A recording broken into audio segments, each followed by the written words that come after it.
दो दोस्त एक घने जंगल से होकर कहीं जा रहे थे। दोनों काफी गहरे दोस्त थे और अपनी दोस्ती को लेकर दोनों ही बातें करते हुए जा रहे थे।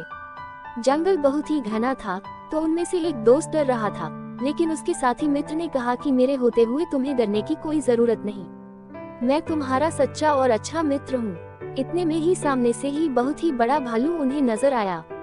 जो दोस्त कह रहा था कि मैं अच्छा मित्र हूँ, वो भालू को देखते ही भाग खड़ा हुआ। दूसरा मित्र कहता रहा कि मुझे छोड़कर मत भागो, लेकिन वो भागते हुए एक पेड़ पर चढ़ गया। ये देख उसका मित्र और भी डर गया, क्योंकि वो पेड़ पर चढ़ना नहीं जानता था।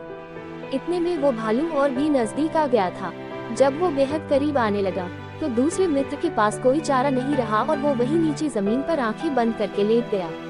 पेड़ पर चढ़ा मित्र यह सारा नजारा देख रहा था और वो सोचने लगा कि ऐसे तो यह मर जाएगा। इतने में ही वो भालू नीचे लेटे मित्र के करीब आकर उसे देखने लगा, उसे सूंघा और उसके शरीर का पूरी तरह मुआयना करके आगे बढ़ गया। जमीन पर लेटे मित्र ने राहत की सांस ली और वो सोचने लगा कि अच्छा हुआ जो मैंने सांस रोक ली थी, क्योंकि भालू मुर्दों को नहीं खाते और वो भालू मुझे मरा हुआ जानकर आगे बढ़ गया। पेड़ पर चढ़ा मित्र बहुत हैरान था। भालू के जाने के बाद वो नीचे उतरा और उसने अपने मित्र से पूछा कि आखिर उसने क्या किया था और वो भालू उसके कान में क्या कह रहा था।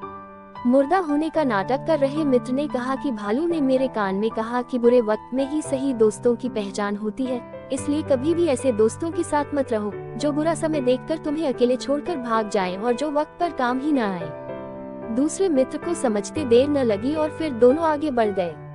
सीख: सच्चा दोस्त वही होता है जो बुरे से बुरे वक्त में भी अपने मित्र का साथ नहीं छोड़ता और मुसीबत के समय अपने मित्र की मदद करता है।